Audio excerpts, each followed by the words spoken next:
Di sini saya akan menjelaskan mengenai biogeokimia daur air.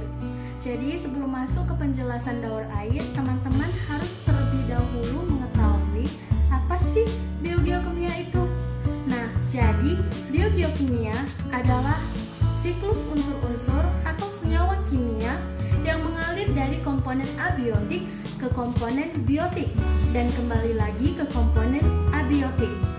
Nah, siklus unsur-unsur tersebut tidak hanya melalui organisme, tetapi juga melibatkan reaksi-reaksi kimia di dalam lingkungan abiotik, maka disebut sebagai siklus biogeokimia.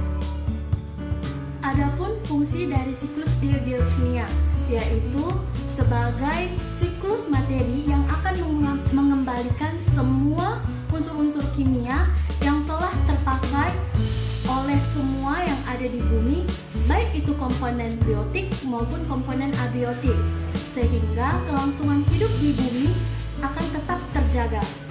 Di sini saya mengambil tentang daur air.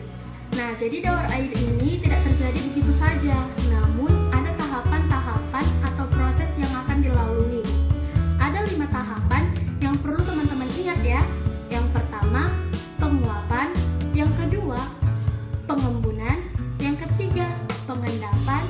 Keempat, limpasan. Dan kelima, peresapan. Untuk penjelasan lebih lanjutnya, mari kita simak video berikut ini. Check it out! Tahap 1. Penguapan. Pada tahap penguapan itu sendiri dapat terjadi di daratan maupun di perairan. Penguapan di perairan disebut dengan evaporasi. Sedangkan di daratan, penguapan terjadi pada tumbuh-tumbuhan atau makhluk hidup. Nah, pada tumbuh-tumbuhan dinamakan dengan transpirasi. Nah, sebenarnya uap air dari tumbuhan ini tidak banyak. Tetapi karena jumlah tumbuhan yang ada di bumi jumlahnya banyak, maka juga menghasilkan uap air yang banyak. Dan penguapan pada makhluk hidup, misalnya manusia. Maksudnya di sini adalah cairan atau keringat yang keluar dari tubuh manusia. Nah, ini dinamakan dengan respirasi. Nah, semua proses ini dibantu dengan adanya panas cahaya matahari. Lalu tahap kedua, pengembunan atau kondensasi. Setelah uap air yang berasal dari evaporasi, transpirasi maupun respirasi terbawa angin dan mencapai lapisan atas atmosfer dan mencapai ketinggian tertentu. Pengaruh suhu udara yang rendah pun mengubah uap air menjadi partikel es kecil. Nah, perubahan uap air menjadi partikel es yang kecil inilah yang dinamakan dengan kondensasi. Lalu tahap yang ketiga, pengendapan atau precipitasi. Awan dari proses kondensasi tadi juga terbawa angin dan berkumpul membentuk awan yang besar.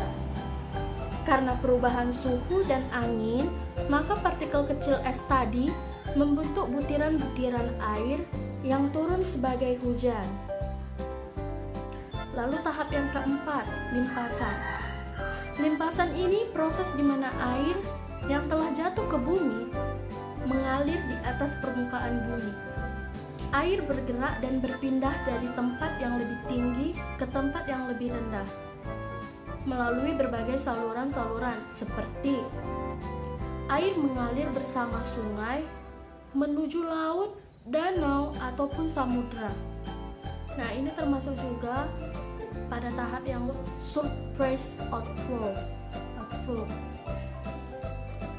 Lalu yang terakhir tahap kelima, peresapan atau infiltrasi. Air dari hujan yang turun meresap ke dalam tanah melalui pori-pori tanah atau bebatuan. Ini disebut sebagai air infiltrasi atau menjadi air tanah. Oke, itulah penjelasan yang bisa saya sampaikan mengenai biogeokimia daur air. Semoga bermanfaat bagi teman-teman. Nah, jadi video ini saya buat untuk menyelesaikan tugas dari salah satu guru biologi SMA Negeri 1 Sunggal sebagai bentuk kegiatan selama pandemi COVID-19.